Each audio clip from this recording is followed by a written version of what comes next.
Pagkatapos manalo ng Motolite kani-kanina lang kontra sa Pacific Town Army Lady Troopers, nagbabalik tayo sa Philoil Flying V Center para sa pangalawang laban. Ngayong Sabado ng hapon, ang Lady Red Spikers susubukang makakuha ng kanilang unang panalo sa ating season kontra sa Philippine Air Force Jekasan. Susubukang bumawi sa pagkatalo nila kontra sa Angels. Ito po ang huling mga laban ng Open Conference ng 2019 Premier Volleyball League. Hatid sa inyo ng ABS-CBN Sports. Magandang hapon po. We're live on Liga. Mapapanood din po tayong live sa premiervolleyballleague.com at sa #1 sports website sa buong Pilipinas, sports.abs-cbn.com. At yan nga po ang ating laban ngayon. Chef's Classics at ON15 sa ating standings. Playing their final game sa season na to kontra naman sa Philippine Air Force Jekasa na dalawang laban pa ang nalalabi sa kanilang schedule. Kasama na itong larong to. Eric Tipan po, kasama si Jem Ferrer at ang ating panel at large, si Amanda Howe. Ito po ang ating coverage ng 2019 PVL.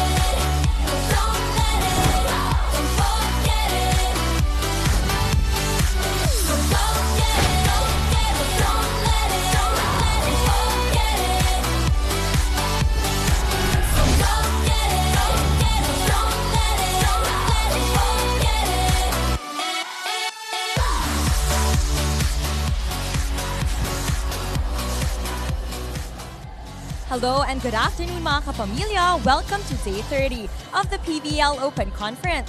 Maya-maya lamang mapapanood na natin as the Chef's Classic Lady Red Spikers comes face-to-face with the Philippine Air Force Lady Jet Spikers. The Chef's Classic Lady Red Spikers continue to face obstacles as they work towards bringing their very first victory of the season. Kaya naman, para naman sa kupunan ng Chefs ng Philippine Air Force Lady Jet Spikers, they faced defeat against the Petrogas Angels despite their many failed attempts of trying to get past them. Kaya naman, Eric and Jem, how do you guys think today's game will play out? Well, malaking ang laking hamon para sa parehong koponan, Jem, because they're both coming off losses and syempre, they want to finish out the season with a win. Yes, of course, itong Chef's Classics, alam natin, kailangan nila itong panalo na to kasi kakalabanin nila mga veteranang mga kalaban nila from Philippine Air Force. Well, tingnan po natin ating team standings to give you a better picture dahil nga ilang laro na lang nalalabi para sa inyong mga favorite teams sa ating Open Conference. Yes, as of now, the Philippine Air Force is currently on the 5th spot with 6 wins and 8 losses. At the Chef's Classics naman, they're still looking for their first win dito sa ating PVL Conference. At alam natin na talagang lalaban itong Chef's Classics sa kanilang mga ate. Definitely. Now, bisitahin natin yung unang meeting between these two teams dahil nasa second round of eliminations na nga po tayo.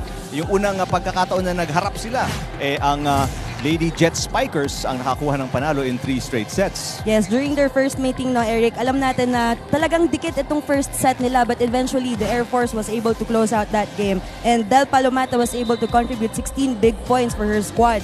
And sa kabilang kupunan naman para sa Chef's Classics, Justin Tew with 9 big points, 13 digs and 12 receptions ang kanyang nabigay sa kanyang kupunan sa Chef's Classics team. Para sa mga nanonood, kung gusto niyo pong mag-tweet, mag-send ng message, ang ating social media outlets po ay sasabihin sa iyo ni Amanda. That is right, mga kapamilya. Tweet us at ABS-CBN Sports and use the hashtag PVL2019 for your thoughts and comments on the match. You may also check out exclusive photos on Instagram at ABS-CBN Sports. And please do like, share, and follow our Facebook page at Premier Volleyball League. Keep up to date on all things Premier Volleyball League, including news, features, articles, and schedules on the Philippines' #1 sports website, sports.abs-cbn.com. At mga kapamilya, as you can see on your screens, we are now at 992,094 likes. Kaya naman, please do keep liking and sharing. Maraming salamat, Amanda. And yung 1 millionth like, paalala lang po namin, may TV Plus Go na maiuuwi. So like lang and like and tell everybody, tell your friends na hindi pa po nakaka-like because you got a chance to win. We'll take a quick break. Pagbalik natin, pag-uusapan natin itong parehong koponan. Diyan lang po kayo.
Babalik po tayo sa Philoil Flying V Center dito sa San Juan. Ayan po ang dalawang koponan maghaharap ngayon. Lady Red Spikers nasa kaliwa, ang Philippine Air Force Jackasa nasa kanan po ninyo, yung mga naka-asul. Magandang hapon po ulit.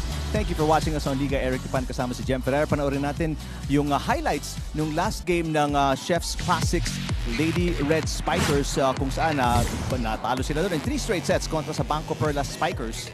Yes, that was an easy sweep para dito sa Banco Perla Spikers team. And Z Hervasio and Ella De Jesus were able to contribute 10 points for their squad. On the other side naman, si Viray was able to contribute 7 big points para dito sa Chef's Classics. Pero syempre, medyo kinapos pa rin itong Chef's Classics at alam natin talagang babawi ito at talagang gutom sila para sa isang panalo. Para Sigurado sa game yun. na to.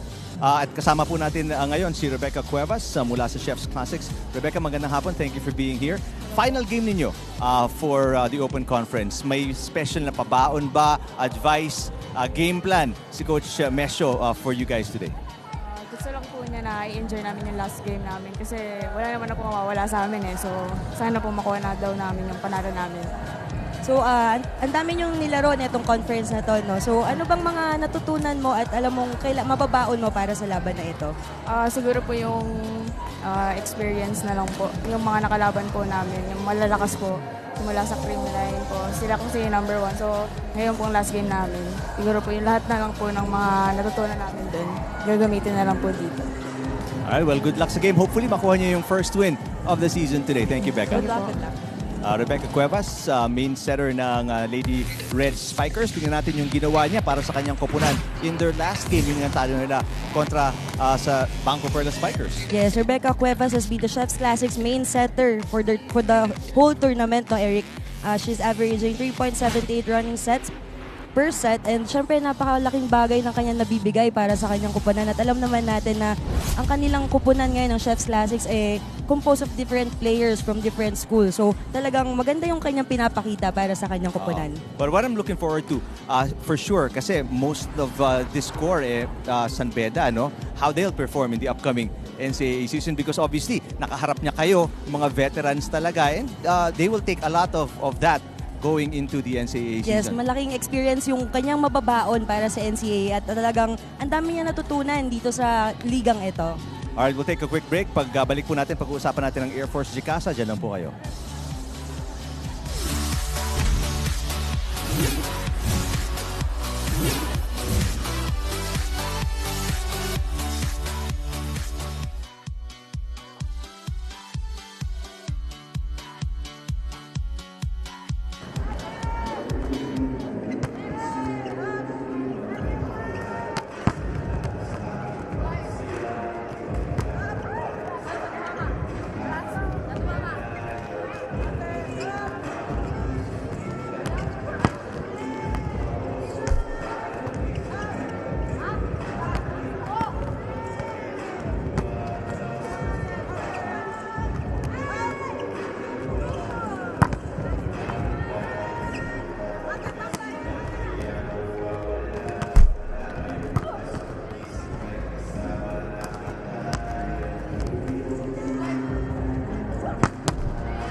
Welcome back sa ating coverage dito sa Liga. Eric Tipan, Jem Ferrer. Pag-usapan natin ang Air Force Jacasa, yung kanilang huling laro, which is probably one of the painful losses para sa kanila dahil yung pagkatalo nila dito, really nabaon sila and kumbaga parang natanggal yung chance nilang makaabot sa top 4 na yung top 4 obviously yung papasok sa semifinals. Jem, ito yung pagkatalo nila sa Angels in 3 sets. Yes, Eric, you know naman na ang Air Force and talagang medyo umangat sila nung bandang gitna nitong ating tournament. And as of now, ay makita natin sa kanilang previous game na easy sweep para dito sa Petrogas Angels. And during that game, Jonna Sabete was able to contribute 15 big points and Jovelyn Prado added 11 for her squad.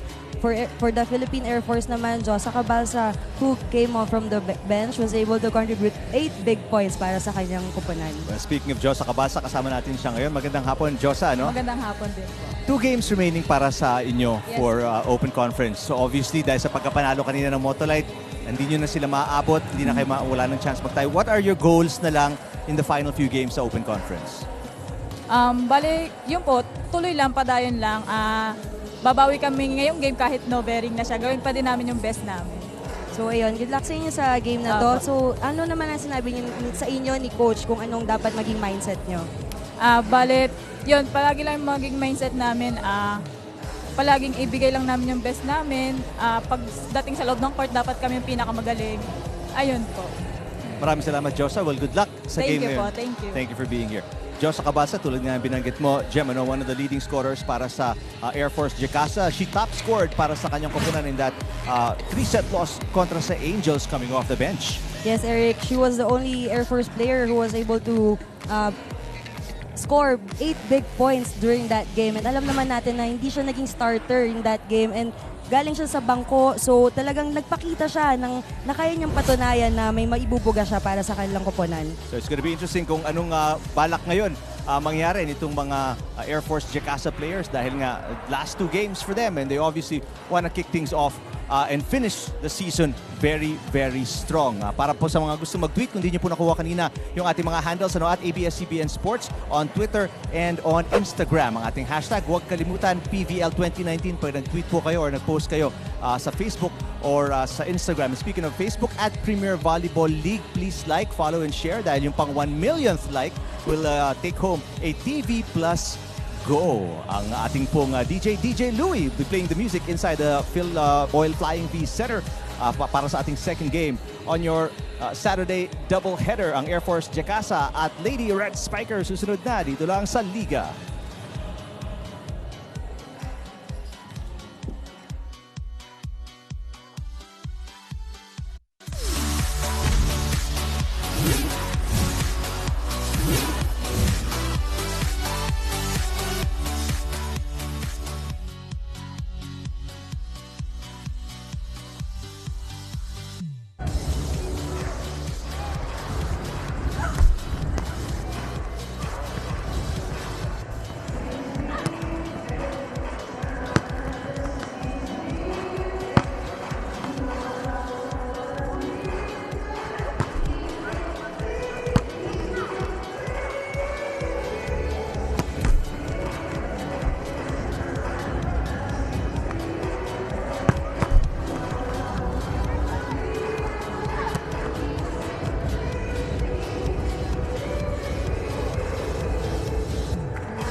Presenting our officials for this match. First referee, Mr. James Oliver Moore. Second referee, Mr. Erlindo Eusebio. Let's call on the starting lineup from our Chef's Classic Lady Red Spikers. Let's begin with their team captain, number 14, Justin Tew. At number 1, Rebecca and Jeanette Cuevas. Wearing jersey number 7, Bien Juanillo. At number 9, Maria Niza Viray. Number 12, Maria Cecilia Banga. And number 21, Iris Olivia Oliveros.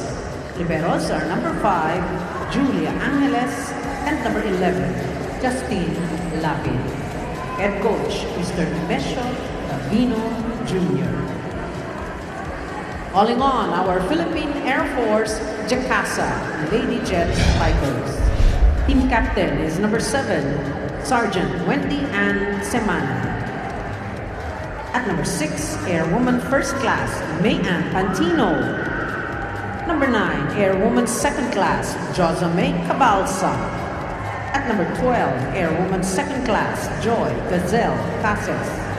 Number 13, Airwoman Second Class Del Palomata.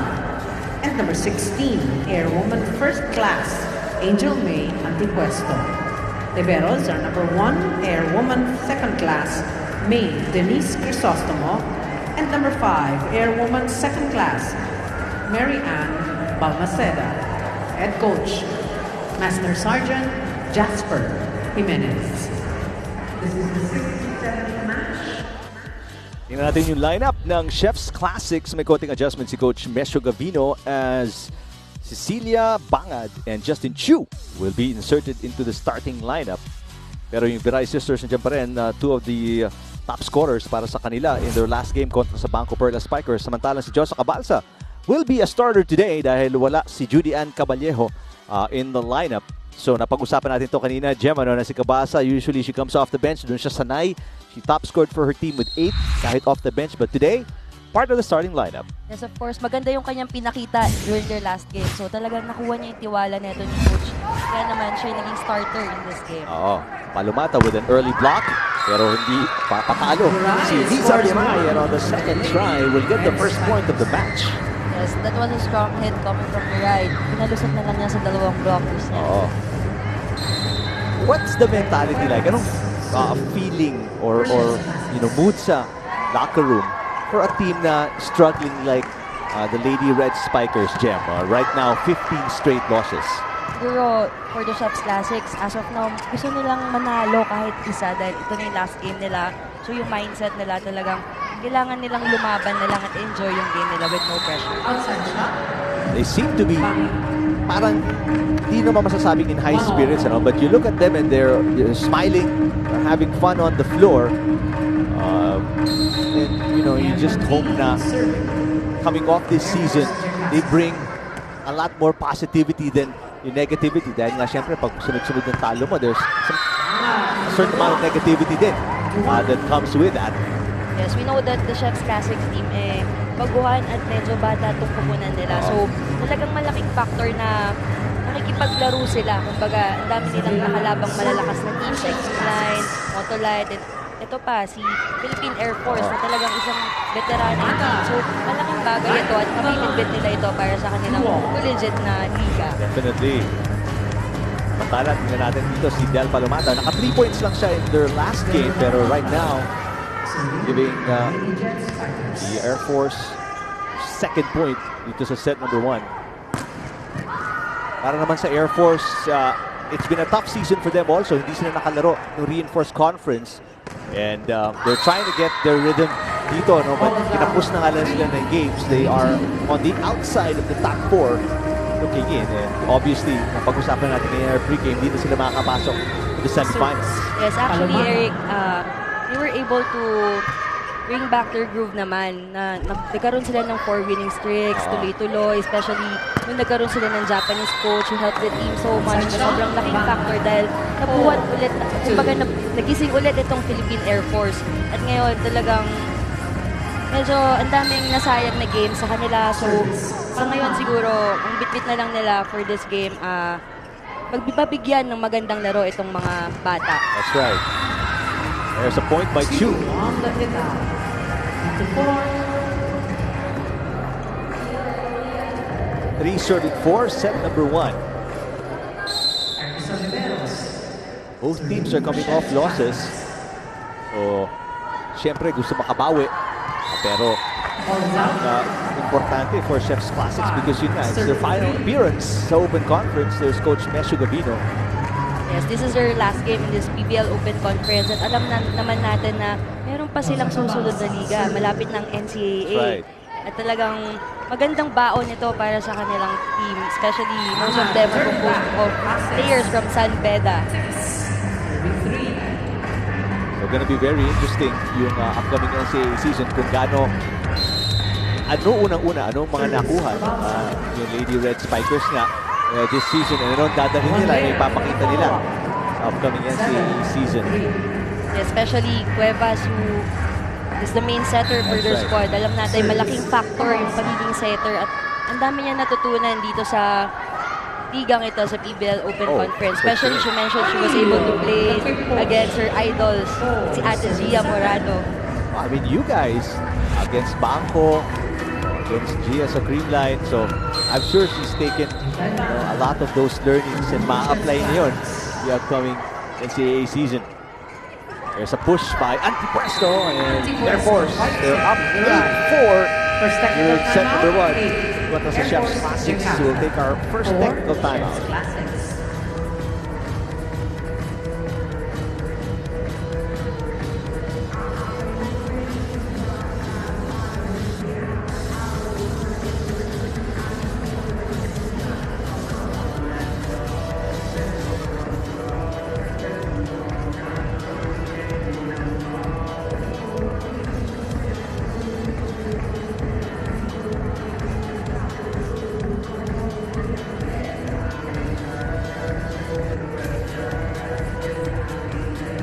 Dito po tayo sa loob ng Pinoy Flying V Center sa San Juan. Second game of your Saturday doubleheader.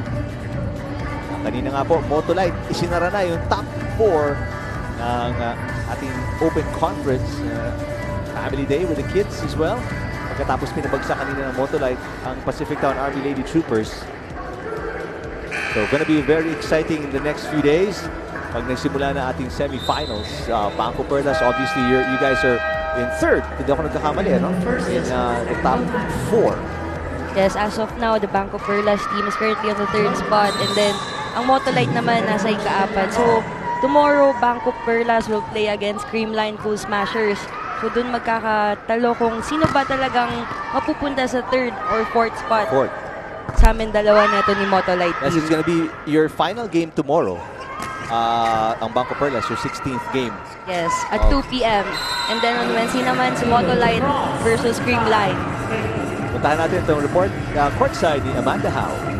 Yes, Eric and Jem, nakausap po ang middle blocker at best scorer ng Philippine Air Force Lady Jet Spikers na si Del Palomata. At nabagit niya nga sa akin na hindi naman nila inaasahang madali lang kalabanin ang Chef's Classics.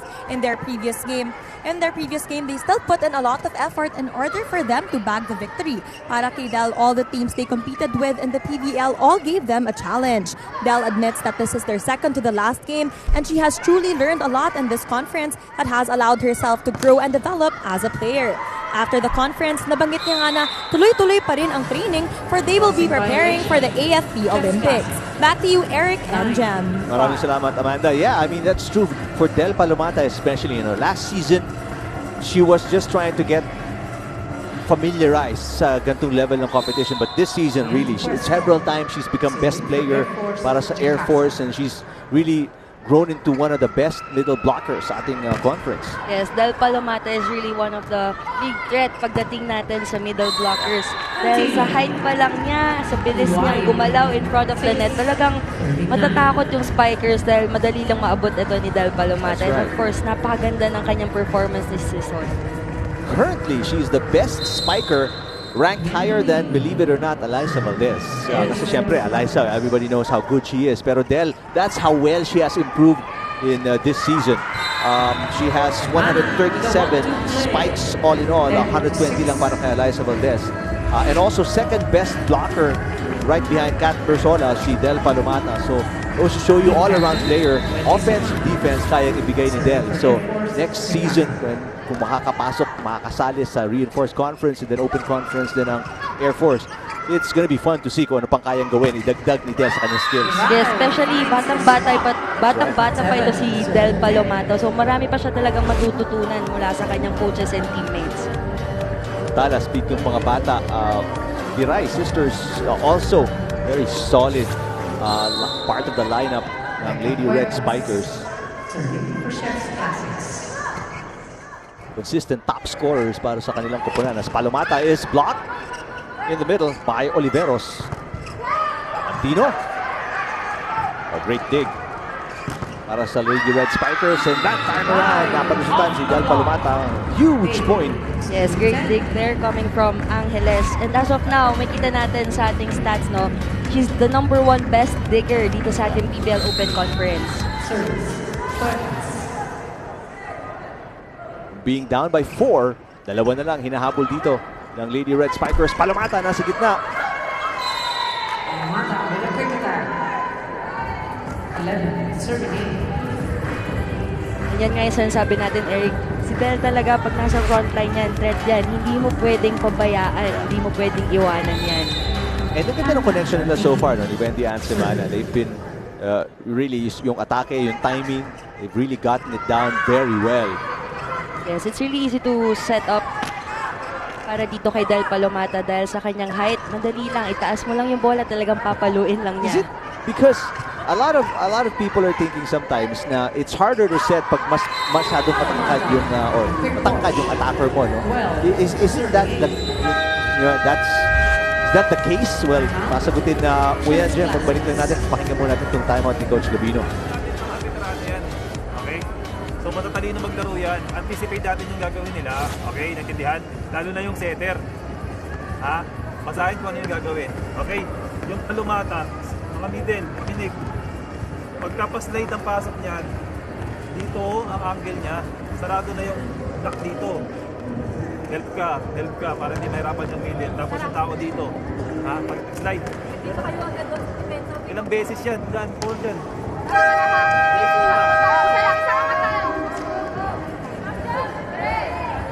Well, tinutukan ni Coach Gabino, yun nga, yung pag-atake ni Palomata, and then bantayan daw yung setter kasi veterano nga yan, si Wendy Ansimano, obviously. But balikan natin yung tanong na inihain ko sa iyo, Gem, ano? How hard is it sa mas matangkad na setter versus, regular-sized attacker ng ating volleyball?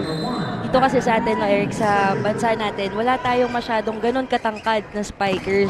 So, iba-iba kasing set yan sa kanila. So, dito sa atin, since ang mostly Asian players are small, so mas dinadaan natin sa mabibilis compared sa ibang bansa na talagang matataas yung kanilang mga bola.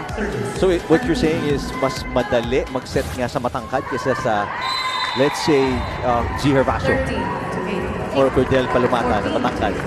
Actually, different position eh. So, si Del Palomata in the middle position, iba yan eh. Kailangan mong makita kung gaano ba siya kabilis pumasok, yung timing niya pagdating sa bola. Kasi ang play niya usually A-quick, B-quick, running, compared to Z Hervasio na utility position. So, talagang mas mataas.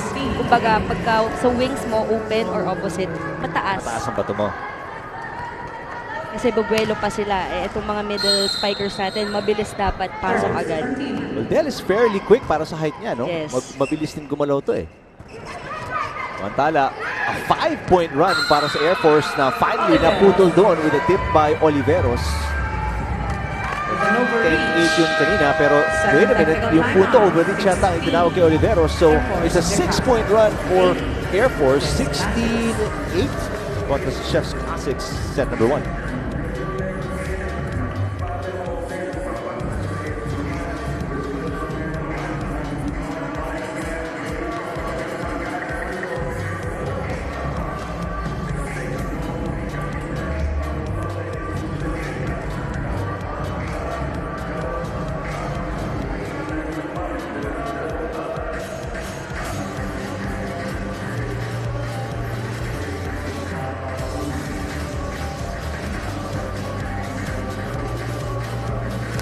Sunod-sunod na errors para sa Lady Red Spikers at ngayon they're looking at an 8-point deficit. Pinakamalaking kalamangan to para sa kanilang kalaban, ang Air Force Jicasa.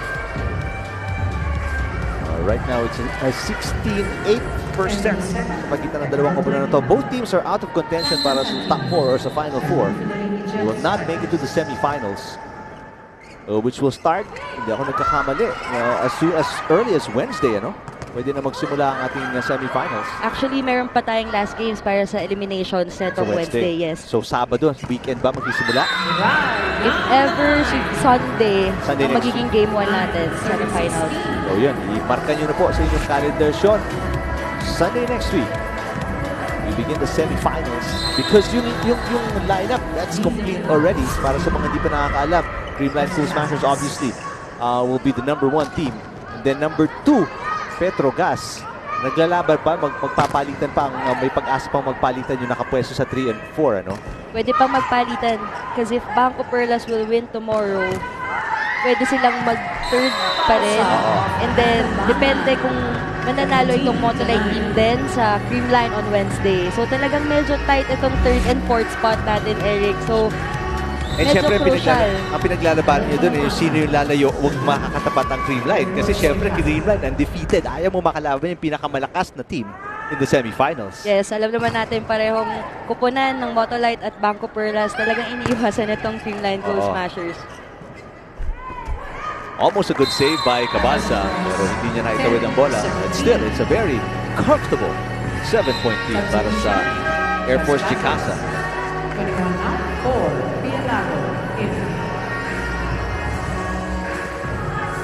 Ilago getting ready to serve. 10-17 set #1. Ooh. One of several unforced errors ng Lady Red Spikers na talagang nakatulong sa pagbaon nila dito. Down by 8. As of now, no, Eric, medyo maraming errors itong binibigay ang Chef's Classics team para dito sa Philippine Air Force. Kumbaga free point na hindi na paghihirapan itong Philippine Air Force. Cuevas will set it up. Chu against 2 blockers. Solid yung depensa sa net so far ng Air Force. Another block there, anti-puesto. That's going to be double contact on Juanillo or lifting na tatawag ni first referee, Oliver Mora.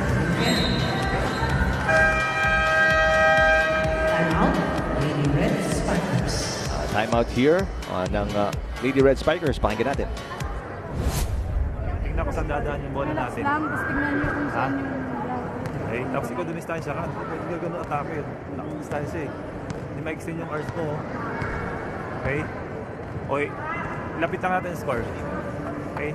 Dahan-dahan lang tayo. Okay, tagayin natin. Let's go, let's go, let's go, let's go! Go, tayo lang, tayo!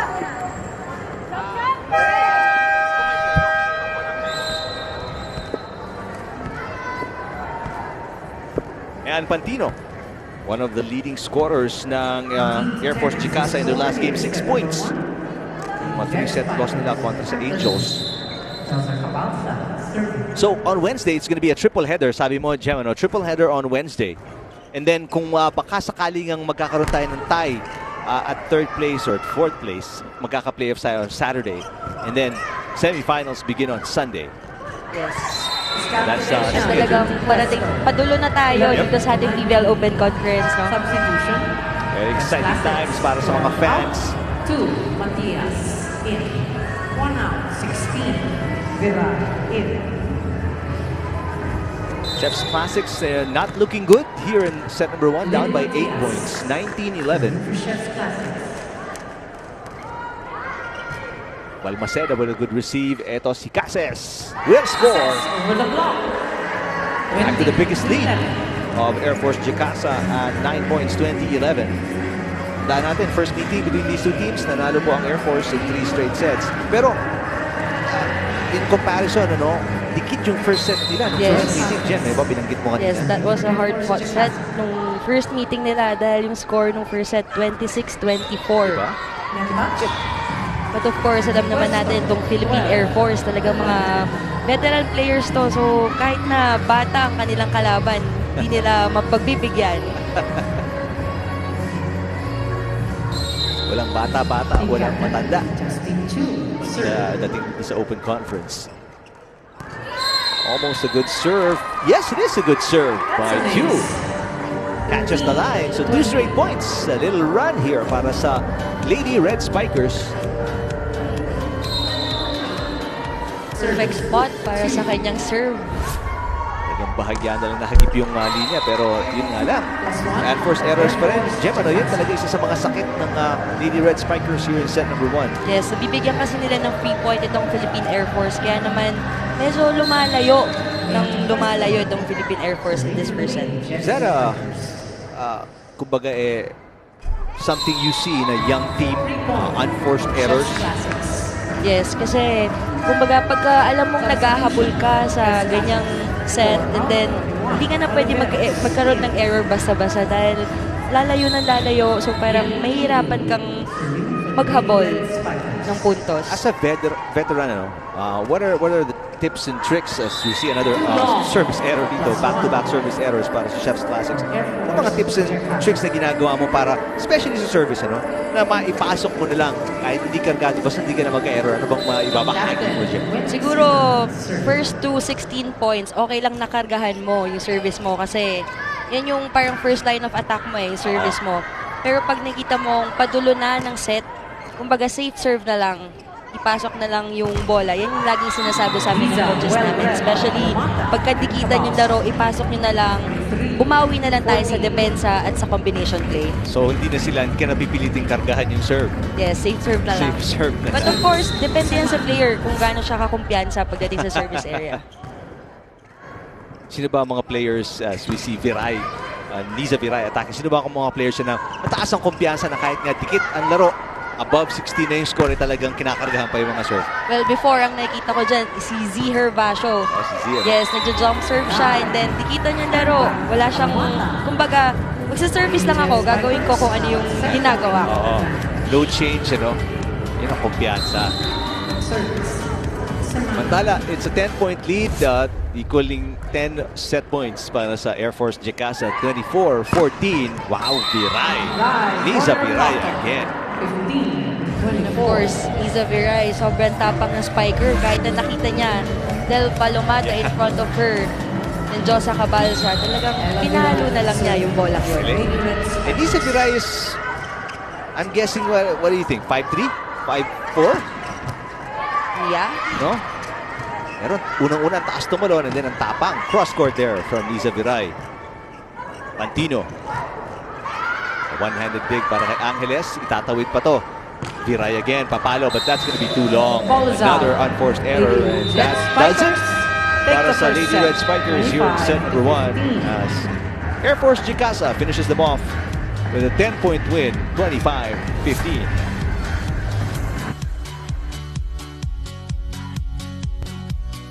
Hello to our Kapamilya sports fans worldwide. This is Bea De Leon. Thank you for watching the set 1 of today's PBL game.